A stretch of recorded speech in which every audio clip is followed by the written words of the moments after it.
invito a que te pongas de pie y juntos cantemos a nuestro Señor. Sale el sol, es un nuevo amanecer, cantaré a ti otra vez, sea lo que venga, confiaré en ti.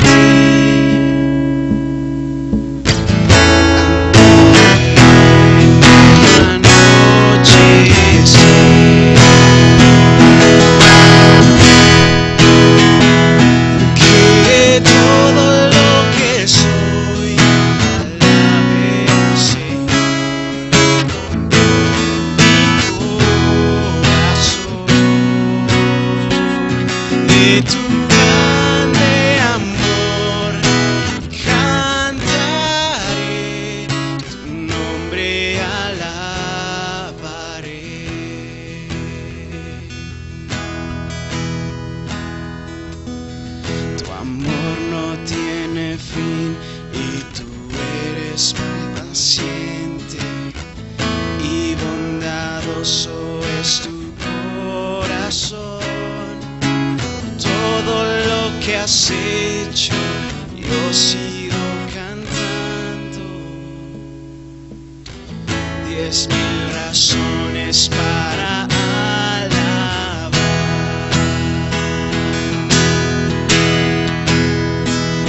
Que todo lo que soy alabe al Señor con todo mi corazón. De tu grande amor cantaré, tu nombre alabaré.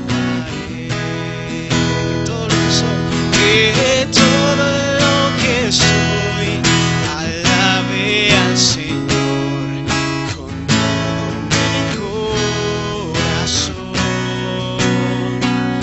De tu grande amor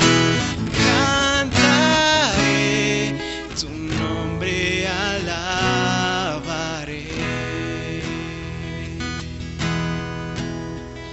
Toma un tiempo para orar con nuestro Dios y agradecerle cada una de las cosas que hizo el año pasado, las cosas que incluso ya he empezado a hacer en esta semana.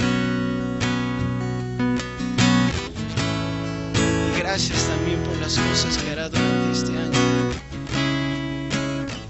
Porque quizás nosotros tengamos nuestros propósitos, pero el Señor tiene los suyos para cada uno de nosotros. Y lo importante es vivir conforme a su voluntad,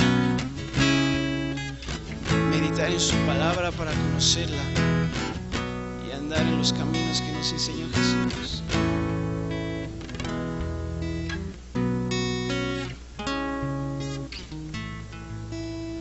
Y alabarle con nuestra vida, con nuestro testimonio. Que todo nuestro ser, todo lo que somos, alabe al Señor. Que cada cosa que nosotros hagamos sea para su gloria. Que todo lo que soy alabe al Señor con todo mi corazón. De tu grande amor cantaré, tu nombre alabaré. Una vez más.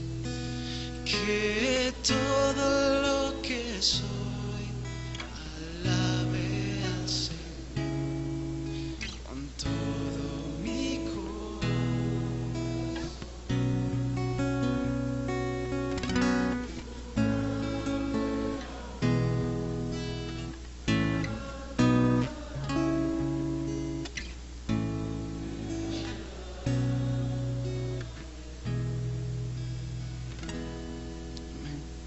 Muchas gracias, Señor, por todas tus obras, todas tus maravillas, Señor. Y en este año que empieza, no queremos separarnos de ti, Señor. Y ante las situaciones difíciles, recordemos que hemos decidido seguirte. Hemos decidido prepararnos para servir a tu iglesia, Señor. Queremos ser usados por ti.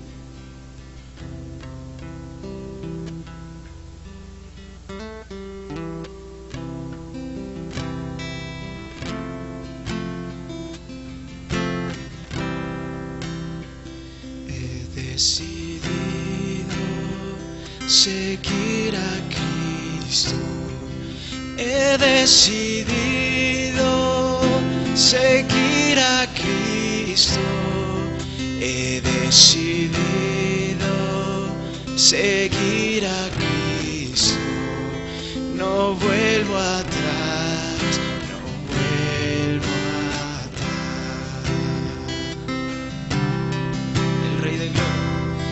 El Rey de Gloria me ha transformado. El Rey de Gloria me ha transformado. El Rey de Gloria me ha transformado. No vuelvo atrás, no vuelvo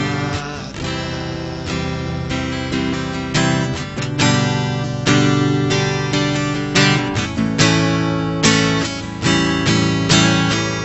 La vida vieja ya he dejado. La vida vieja ya he dejado. La vida vieja ya he dejado. No vuelvo atrás, no vuelvo atrás. No vuelvo atrás, no vuelvo atrás. No vuelvo atrás, no vuelvo atrás.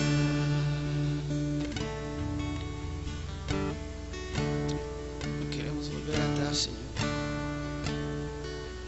Queremos confiar en ti, Padre, en cada una de las promesas que tú nos has dado. Confiar.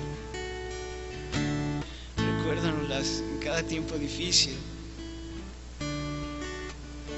porque a veces es difícil creer en cada una de ellas.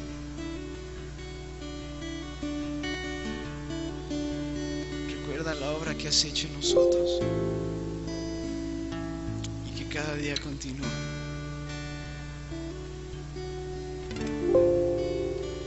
La vida vieja ya he dejado.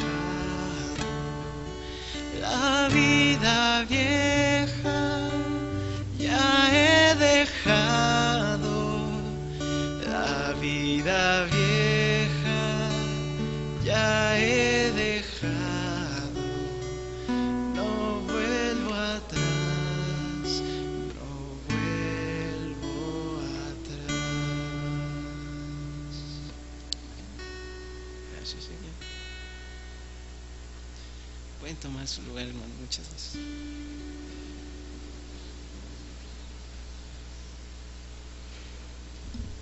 Antes que nada quisiera dar la bienvenida a nuestro hermano Cuauhtémoc que nos acompaña, a su esposa Basti. Mucho gusto, igual a algunos hermanos de la iglesia de él que nos pueden acompañar, sean bienvenidos al nombre del seminario. Qué bueno que están con nosotros. Quisiera dar tiempo si alguien tiene algunos avisos, rápidamente puede hacerla. Ya no me dio tiempo, se me olvidó revisar aquella publicación, pero si alguien tiene algún aviso es el momento de hacerlo. Creo que mi hermano Dani.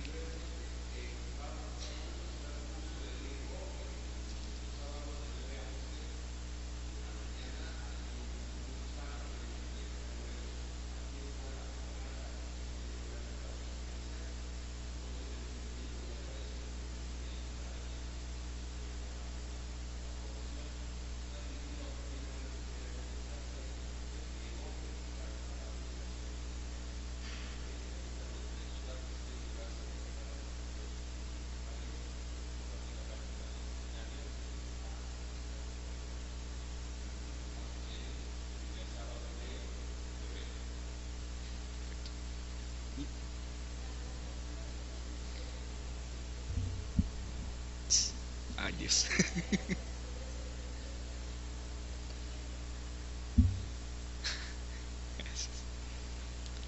¿Algún otro aviso?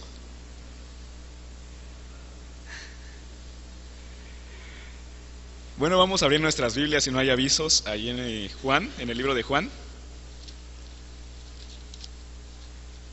Juan capítulo 7. Vamos a leer los versos del 14 al 18.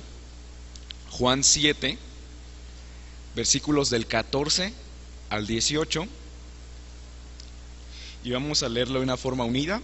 Les invito a que lo podamos hacer de pie. Juan 7, del 14 al 18.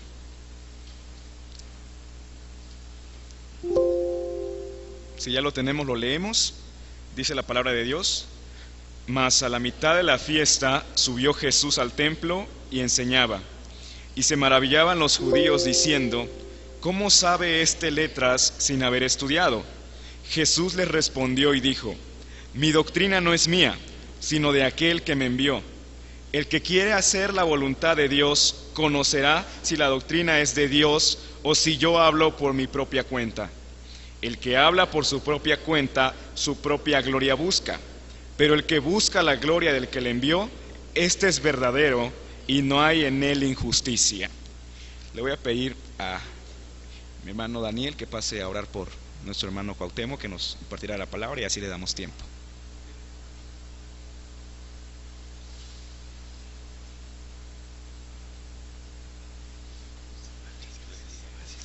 Vamos a orar. Señor, en esta mañana te ponemos en tus manos a nuestro hermano Castillo. Gracias, Señor, por el ministerio que tú le has dado, gracias por que tú le has llamado, y en esta ocasión, Padre, queremos que tú nos hables a través de él. Queremos, Señor, que el mensaje que tú has puesto en su corazón, en su mente, y que vendrá a través de sus labios, Señor, que pueda llegar a nuestros corazones y transformar nuestras vidas como tú quieres que sean transformadas. Gracias pues por esta oportunidad. En el nombre de Jesús oramos. Amén. Amén. Que Dios le bendiga, hermano. Pueden sentarse, hermanos. Y pues le damos gracias a Dios por la invitación de nuestro hermano Daniel, que él ha ido también algunas veces a predicar allá. El Divino Maestro es una iglesia, es la segunda iglesia bautista de la Ciudad de México, fundada en 1921, y estamos a unas 2 cuadras de la Basílica de Guadalupe.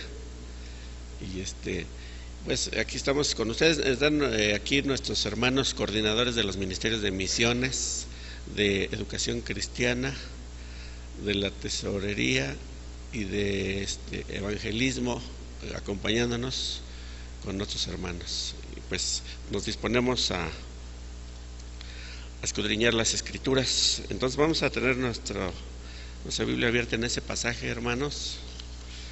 Juan 7, del 14 al 18. Y bueno, ¿cuál sería el título? Si hemos leído este pasaje, ¿cuál sería el título de este sermón? Así rápidamente, ¿qué título tendría?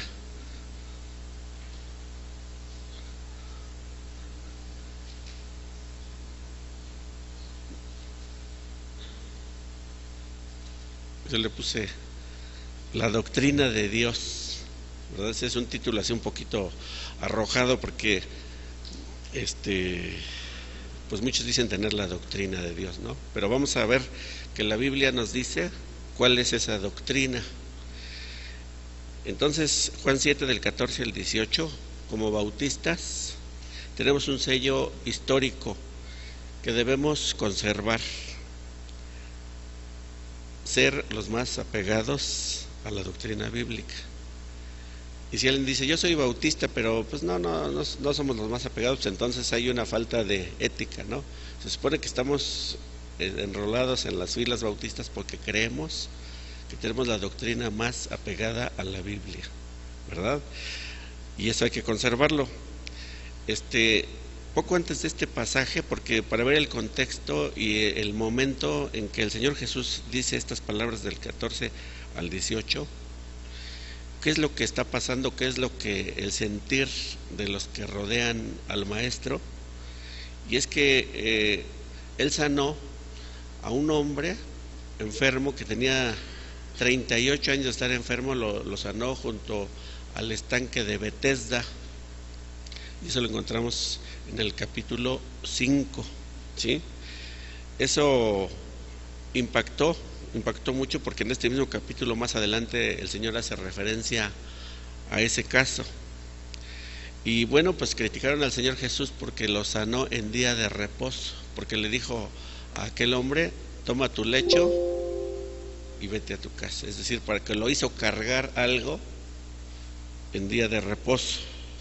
Entonces lo que vamos a estar viendo en este pasaje, cuando habla de los judíos, aquí la palabra judíos se va a referir al clero, digamos, a los fariseos. Puede también eventualmente que estén allí los saduceos, los escribas, los maestros de la ley. Entonces, en este pasaje, los judíos va a estar referido así, al clero judío, ¿verdad? Entonces, procuran matarle los judíos, porque aparte de eso que ocurrió, de la sanidad de aquel hombre, Jesús se ha presentado como el Hijo de Dios y como Dios mismo, como dice 5, 8 y 18. Y además se ha asumido como el pan del cielo, como dice el capítulo 6 del 32 al 35. Esto ya le impactó muy, muy fuerte a los judíos, e inclusive cuando el Señor Jesús dice que Él es el pan del cielo, dice que muchos de los que le seguían se empezaron a ir, y de momento se quedó Él rodeado nada más de los más cercanos. ¿Y se acuerdan lo que les dijo el Señor? Les dijo: ¿se quieren ir ustedes también? ¿Sí? Porque dijeron: dura es esta palabra, ¿quién la puede soportar? Pero en aquella ocasión Pedro le dijo: Señor, ¿a quién iremos? Tú tienes palabras de vida eterna. Entonces, el Señor Jesús es perseguido por todas estas cosas y muchas más. Y entonces, aparte hace otra declaración temeraria para la vista de los judíos, cuando en 6:45 literalmente dice así: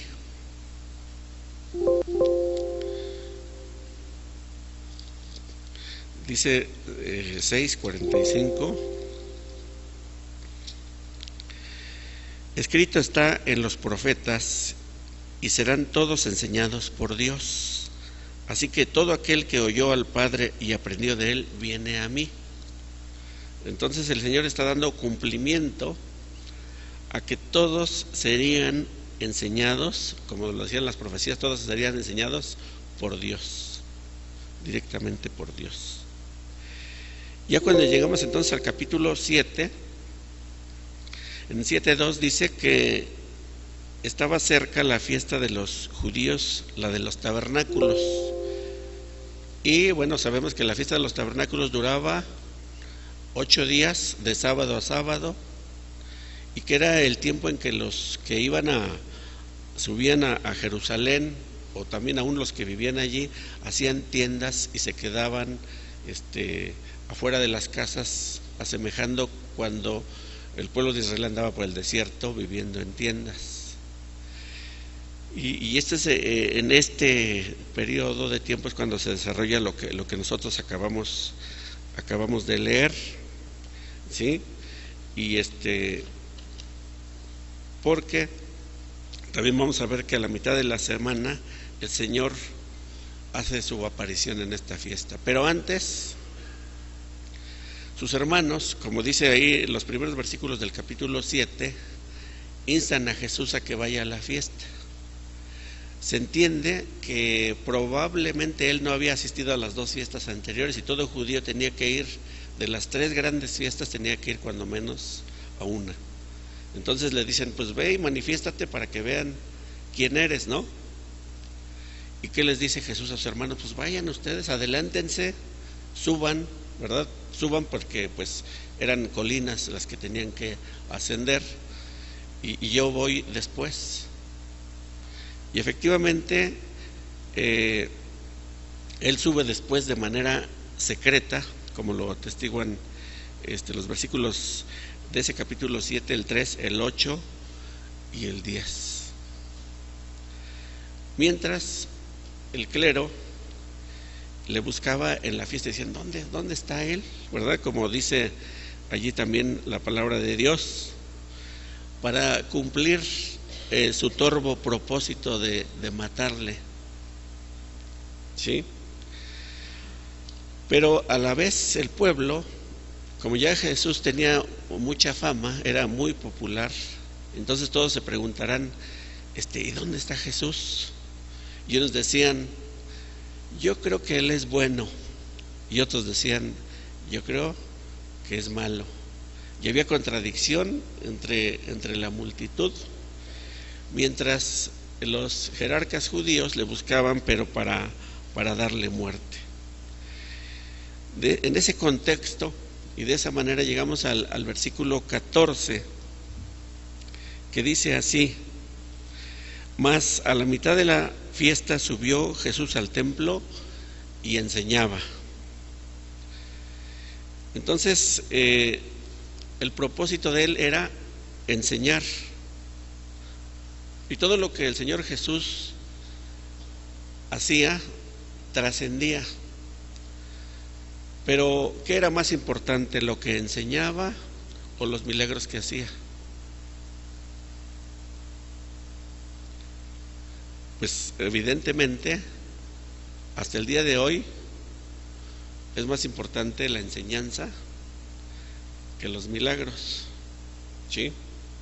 Así que él enseñaba, y sobre todo operaba los milagros para que supiesen que él era el enviado de Dios, pero lo que enseñaba era lo que Dios le decía. Las enseñanzas de él eran las enseñanzas de Dios, son las enseñanzas literalmente de Dios. Ya en Juan capítulo 3, versículo 2, cuando está platicando con Nicodemo, dice 3:2, vino a Jesús de noche y le dijo: Rabí, sabemos que has venido de Dios como maestro, porque nadie puede hacer estas señales que tú haces si no está Dios con él. De tal manera que decíamos, la enseñanza es más importante que los milagros. Pero como hay hasta el día de hoy personas que se enteran de que en ciertas congregaciones, según ellos dicen, hay un hombre que les pone la mano y que sanan, y andan indagando, andan buscando ese tipo de lugares, pero no andan buscando precisamente que alguien les enseñe acerca de Dios. Jala más la cuestión de los supuestos milagros, a tal grado que a veces se hace hasta negocio de eso. No a veces, sino muchas veces, ¿no? La enseñanza, decíamos, es más importante porque lleva la responsabilidad de que si no se actúa conforme a lo que se enseña, entonces la enseñanza no existe. ¿Sí? La iglesia inicia la proclamación del evangelio con la enseñanza, pero la enseñanza no se queda nada más en hablar y decir esto dice aquí, que eso es correcto, pero aparte de la enseñanza, la iglesia enseña también con un buen testimonio de toda la congregación, un buen testimonio de cada uno de los que allí nos reunimos, y ese testimonio va a ser producto de lo que hemos aprendido. Así que la iglesia enseña, la iglesia debe dar ejemplo, y después la iglesia esperar lo que Dios va a hacer. Y para esperar, la iglesia requiere de paciencia, y todo cristiano también, para esperar lo que Dios va a hacer. No es suficiente que le digamos, después de haber predicado a un grupo de personas, que les digamos, bueno, entonces ustedes creen lo que se les está diciendo. No, pues sí, está bien. Bueno, pues repitan conmigo esto, Y entonces empiezan a decir lo que llamamos la declaración de fe, y todos los que lo repitieron decimos ya, fíjense, se convirtieron tantos, ¿no? Y si esos, o a veces cuando se hace el llamamiento en las iglesias, levantan la mano, aunque lo levanten 2 o 3, si fuera cierto, no cabríamos en los templos. Y todas las iglesias tendrían que hacer varios cultos, y estarían hermanos formados afuera para entrar al culto, ¿verdad? De tantos convertidos. Pero la realidad es que hay que esperar que Dios haga la obra, ¿verdad? No estoy diciendo que sea malo hacer el llamamiento, pero el que realmente hace todas las cosas es Dios. Él es el que convierte. Luego dice el versículo 15, el cual les pido que leamos juntos. Dice 7:15: y se maravillaban los judíos diciendo: ¿cómo sabe letras sin haber estudiado? Los judíos involuntariamente, fíjense, están dando testimonio, están dejando constancia de que Jesús no asistió a escuela rabínica alguna, porque ustedes saben que había varias escuelas rabínicas, pues a ninguna asistió, porque ellos, si hubiera sido el caso, ellos lo sabrían. Entonces allí ellos están diciendo: ¿cómo sabe, verdad? Sin tener letras. ¿Y a qué se refieren de que cuál es lo que sabe Jesús? Que Jesús conoce las Escrituras, pero Jesús sabe leer. No cualquiera sabía leer. De hecho, ustedes saben que los que sabían leer eran de la élite. Entonces, se maravillan el clero de que Jesús conozca las Escrituras.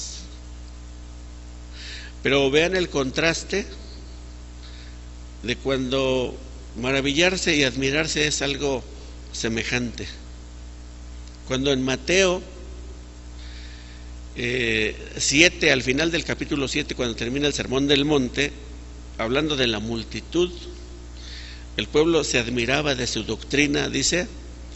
¿Por qué se admiraba de su doctrina? Porque hablaba como quien tiene autoridad y no como los escribas. ¿Y en dónde está la autoridad? ¿Verdad? Sino en que Jesús hace lo que dice. ¿En dónde está nuestra autoridad como cristianos? Cuando hacemos lo que decimos. Y si no hacemos lo que decimos, no hay ninguna autoridad. Si un pastor no tiene autoridad moral, entonces no tiene ninguna autoridad. ¿Sí? Es más, es la única a la que debe de aspirar. Porque a lo mejor habrá pastores, si ustedes después los verán o ya los han visto, donde les puede encantar a los pastores: a ver, hermano, usted váyase para allá, usted regrese aquí, usted se me queda aquí, usted mañana va y pague esto, y usted para acá y usted para sí, ¿o no? Pero, hermanos, no debe ser así.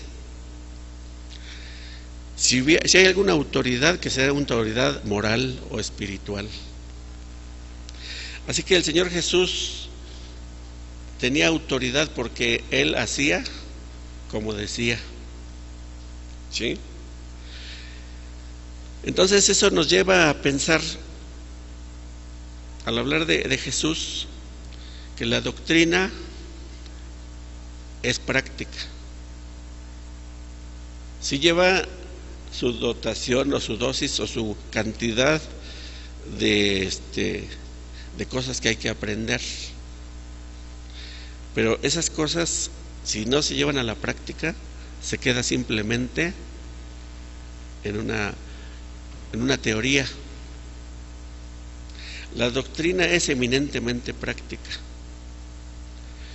O también podemos decirlo que la doctrina se practica. Si no es así, la doctrina no existe. Por eso dice también el versículo 16, Jesús les respondió, ¿verdad?, a esta pregunta que ellos hacían: ¿cómo sabe letras sin haber estudiado? Dice el 16, Jesús les respondió y dijo: mi doctrina no es mía, sino de aquel que me envió. Así que él, siendo el Hijo de Dios y Dios mismo, no se adjudica la propiedad de la doctrina, sino dice de quién es, de Dios. Así que mucho menos nosotros debiéramos en principio pensar, bueno, mi doctrina es esta, o nuestra doctrina es aquella. Deberíamos de pensar que es la doctrina de Dios, si es de que es la de Dios la que tenemos. Pero a causa de que hay muchas personas, incluso no cristianas, que dicen tener la doctrina de Dios, nos han empujado, nos han obligado a decir nuestra doctrina o la doctrina bíblica de la Iglesia Bautista, ¿sí? En este caso, para hacer la diferencia, porque se oye, decíamos muy, si nos dicen, oye, ustedes, tú como bautista, ¿qué doctrina tienes? La de Dios, ¿no? Bueno, pues debe ser cierto, sin embargo, se oye como una pedantería decirlo así. Es como cuando en una reunión de jóvenes hace muchos años, decían, oye, ¿y tú de dónde vienes? No, ¿tú de dónde eres? No, pues yo soy de Pantitlán. ¿Y tú? No, pues yo soy de La Jusco. ¿Y tú? Yo soy de Cristo, mano. Así. O sea, ese era cierto, pero ¿cómo se oye? Se oye como una payasada, ¿no? Entonces, como diciéndole a ese muchacho, oye, no seas payaso, ¿de qué iglesia vienes, no? Así que nosotros, a causa de que muchos dicen, no, pues hasta los testigos o los mormones, no sé, que ni son cristianos, de que digan, no, pues tenemos la doctrina de Dios, nosotros tenemos esta doctrina, esta es nuestra doctrina, es esta, tenemos que hacer esa diferencia, ¿no? Pero lo mismo ha pasado con palabras, por ejemplo, como cristiano, ¿sí? Cuando vemos muchos que se presentan como cristianos y son gente, pero de plano deplorable, ¿no? O iglesias que se dicen cristianas y que no se ven como tales, y cuando le dicen, tú también eres cristiano, ¿verdad? Entonces a veces hasta duda uno decirle, pues a ver qué te refieres, ¿no? Cuando antes, pues era rápido, ¿eres cristiano? Sí, soy cristiano, ¿no? Claro que de todos tenemos que seguir, decir que sí, pero yo tenía un compañero de trabajo, ¿no? Que se sentaba en el escritorio, subía los pies al escritorio, ponía las predicaciones de su iglesia a todo volumen, en lugar de ponerse a trabajar, ¿sí? Y a ese yo le decía, mira, nosotros aquí venimos a trabajar, pero bueno, hacía esto y ya tenía, pues, aturdidos a todos los que estaban en la oficina, ¿no? Y me decían, oye, entonces tú eres igual que ese. No, yo no soy igual, ¿verdad? Si yo soy cristiano, pero no soy igual que este cuate, ¿verdad? Otra palabra que a veces con la que se ha caído en eso es, por ejemplo, la palabra religión, ¿no? Realmente, si vamos a la Biblia, si somos religiosos, si seguimos el camino de la piedad y de las cosas de Dios. Pero llega el momento que te dicen, religioso, no, hombre, yo no soy religioso, ¿no?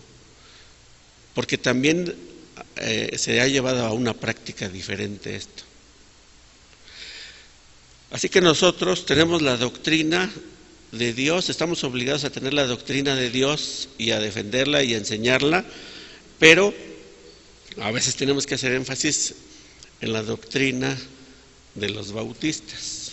Decíamos de la cual estamos convencidos que es la mejor, si no, no estaríamos aquí, o seríamos deshonestos de decir, pues no es la mejor, pero yo ando con los bautistas. No, pues entonces hay que irse a donde está la mejor doctrina, ¿sí? Todo cristiano entonces debe enseñar la doctrina de Dios. Pero entonces, ¿cómo estamos seguros de que lo es? ¿Cómo estamos seguros de que entonces yo profeso la doctrina de Dios? Pero resulta que el Señor Jesús nos da la respuesta. Leamos el versículo 17, que dice así: el que quiera hacer la voluntad de Dios, conocerá si la doctrina es de Dios o si yo hablo por mi propia cuenta. El que quiera hacer la voluntad de Dios, conocerá si la doctrina es de Dios o si yo hablo por mi propia cuenta. Entonces, al amarrar la voluntad de Dios a la doctrina, está asociando la obediencia a Dios a la doctrina. Por eso decíamos que la doctrina es eminentemente práctica. Y va a poder distinguir la doctrina de Dios todo aquel que quiera hacer la voluntad de Dios. ¿Ya? ¿Qué es hacer la voluntad de Dios? Sino obedecerle. ¿Y quiénes le obedecen? Los que han creído. Y entonces se convierten en hacedores de la palabra, como dice Santiago 1:22. Y ser hacedor de la palabra implica utilizar la mente. Fíjense, ser hacedor de la palabra no es solamente que se la sepa uno de memoria. Ser hacedor de la palabra es utilizar la mente, utilizar el corazón, utilizar las manos, utilizar los pies para hacer la voluntad de Dios. Entonces la doctrina no es, regresando a lo que decíamos antes, no es solamente un conjunto de preceptos, pues incluye la práctica. Y por eso decimos, y eso lo debemos de tener así como bien firme, ¿no? Que lo decimos rápidamente, que la Biblia es nuestra regla de fe y práctica, ¿no? Y así debe de ser, es nuestro libro de teoría, pero también es nuestro libro de ejercicios, o nuestro libro de tareas. Así que, por ejemplo, para que no se vaya a pensar que estamos dando un sesgo o interpretando mal las cosas, el capítulo 2 de Tito, si ustedes después lo leen con calma, van a darse cuenta que habla de la doctrina como algo que se hace directamente con todos los que están en la iglesia, ¿verdad? Es una cosa totalmente práctica. Y si estamos hablando entonces de la práctica del cristiano, la práctica de la iglesia, viene de una doctrina, toda práctica viene de una doctrina. Y entonces la práctica tiene fondo, porque muchas veces alguien nos llega a decir: mira, hermano, nosotros ya cambiamos la forma del culto, hacemos muchas cosas, pero la doctrina no la hemos tocado. Pero resulta que eso es imposible. La práctica tiene un fondo. Y al rato esos hermanos que cambian esas cosas no se dan cuenta en qué momento ya andan en exorcismos y andan en otras cosas que nada tienen que ver con la doctrina bíblica. Así que no es cierto que las innovaciones continuas en el culto o la forma no afecten la doctrina. Y dice el versículo 18 lo siguiente: el que habla por su propia cuenta, su propia gloria busca, pero el que busca la gloria del que le envió, este es verdadero y no hay en él injusticia. Así que cuando enseñemos a otros, porque todos estamos en la oportunidad de hacerlo como estudiantes o como maestros, ¿verdad? ¿Qué es lo que vamos a enseñar? Hay que provocar que se dé la gloria a Dios, buscando en la práctica de la doctrina la obediencia a Dios.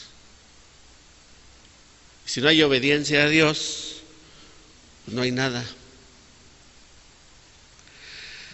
Así, hermanos, que finalmente la Iglesia, habiendo enseñado la doctrina de Dios y practicándola, debe esperar a lo que Dios va a hacer, porque Él es el que convierte a las almas. Pero la tarea de enseñar nunca termina, pero tampoco termina la tarea de aprender. Y personas ya grandes como yo, desde cuando menos tengo 40 años leyendo la Biblia, o 50, y a lo mejor el hermano Daniel también tiene muchos años, y sin embargo siempre estamos aprendiendo otras cosas. Entonces, así como enseñar no se agota, aprender tampoco. Porque los que hemos leído algunos libros, si nos preguntan de esos libros, podemos decir quién es el autor, a veces hasta su biografía, de qué se trata el libro, y libros que nos entusiasmaron los platicamos. Y si nos dicen, ¿lo volverías a leer? ¿Qué decimos? No, pues ya lo leí. Pero la Biblia, ¿la volveríamos a leer? Nunca la vamos a dejar de leer. Si verdaderamente queremos abrevar en la doctrina de Dios. Así, hermanos, que no dejemos de maravillarnos de las enseñanzas del Divino Maestro que es Jesús. Vamos a orar. Padre nuestro, gracias te damos por la bendición que